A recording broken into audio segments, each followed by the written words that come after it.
UFC 194 and The Ultimate Fighter 22 is about to have a star-studded, action-packed, hype-up the weekend.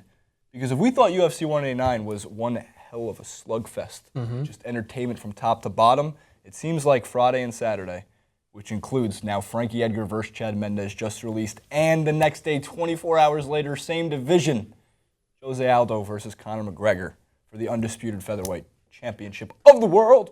It's going to be a sloppy, smelly, sweaty Christmas. Because I'm going to be in Vegas for this. Is it Christmas? It's December 11th. Ah.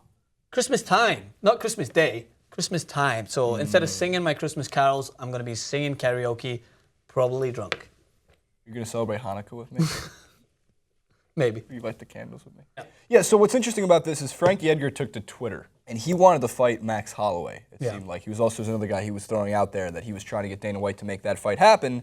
Instead, Chad Mendes got the call. And again, the other interesting things I've written down is Frankie Edgar has finally made a return to the spotlight for the UFC. He had a very bad stretch, 2012-2013, where he was rising. He lost 2 straight to Benson Henderson, and then a unanimous decision to Jose Aldo. If he just even split those decisions with Henderson or beat him and only lost to Aldo, he'd be in a much different class right now. But since then, Cub Swanson, BJ Penn have all been very good wins, including TKO punches on BJ Penn and Cub Swanson's the neck crank submission, which is a great, awesome video. Please check that out. I don't know if I can leave it in the comment section below because I don't know exactly where to find it. But yeah, but when you look at Edgar, you know, I mean, he's on a 4-game winning streak, right? So he's also defeated Uriah Faber, who is actually Mendez's training partner. So there's one person that something might be a little bit of mind games in there to feature. But you just mentioned the great point, which I want to bring up, is that called upon in short notice, Mendez gave a good account of himself. And obviously fighting a different fighter than what he's going to fight here with Edgar. He was fighting Conor McGregor, very elaborate, very dangerous on the punch, very dangerous with his kicks as well. What do you think in this fight? Do you think that with Mendez, with this full training camp ahead, is favourite for this fight? Yeah, I'm going to have to give the nod to Mendez. He has fought over his career, I think, more difficult opponents, at least with more different styles than that of Frankie Edgar. And I love Frankie Edgar. Guy's from Toms River, New Jersey, and he's been a part of the Ultimate Fighter series for a pretty long time.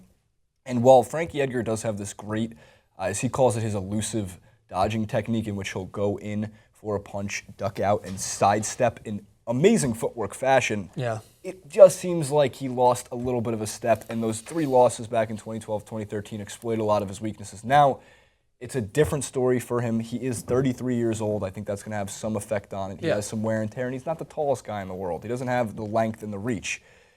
Mendez, again, as you just mentioned before, on the short notice with a full training schedule ahead of him, I think he does win that fight. And what's so interesting about this fight is we're going to know as you're breaking the desk. Calm yourself, Francis Maxwell. I know you're excited, but don't break anything, please. We just got the studio back. Continue while I do some DIY. So, do-it-yourself desk building. So, whoever wins the undisputed featherweight championship between Aldo and McGregor will likely face whoever wins Mendez versus Frankie Edgar. So you're really getting the top tier of one entire class of the featherweight division in one weekend. And you know, and when people talk about Mendez and people underestimated him coming into the McGregor fight, I said straight from the get-go, don't underestimate him coming in. And you're looking at his career now, Jason, he's lost 2 fights. Do you know who they're against?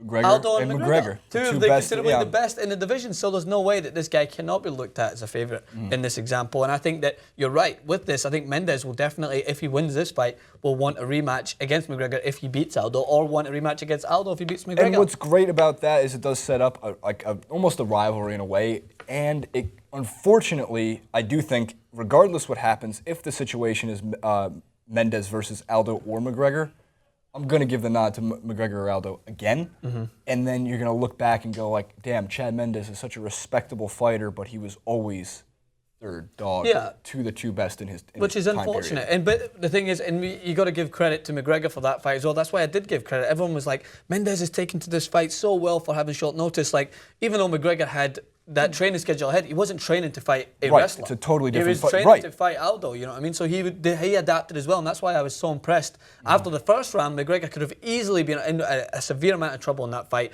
with how many takedowns he had and how much Mendez was getting the better of him, and he still managed to come back. So I think it would be interesting to see a McGregor and Mendez fight if McGregor beats Aldo, because then you get McGregor fully aware of what Mendez is good at now and can now adapt to it himself, with Mendez knowing that McGregor's going to not be going into this fight as... He still will be cocky on camera, but in the back of his mind he'll be thinking, wow, this guy took me down 5, 6, 7 times. Right. This is going to be interesting. The other thing that you got to keep thinking of too, Aldo McGregor, if it's that good of a fight, which we are hoping it will be, and there's a very good chance it is, if there is no KO, if there's no TKO or submission, it is a 5-round decision fight, very well could just be, sorry Mendez or Frankie Edgar, we're going to have to do another one of these before you get your shot at them, because this hopefully would be one of 2 fights based off of how good the fight should be. Yeah. Hopefully we get another Frank Ocean, No Church in the Wild trailer. Oh my God, what a trailer. I was just pumped up for that, and then I lost it.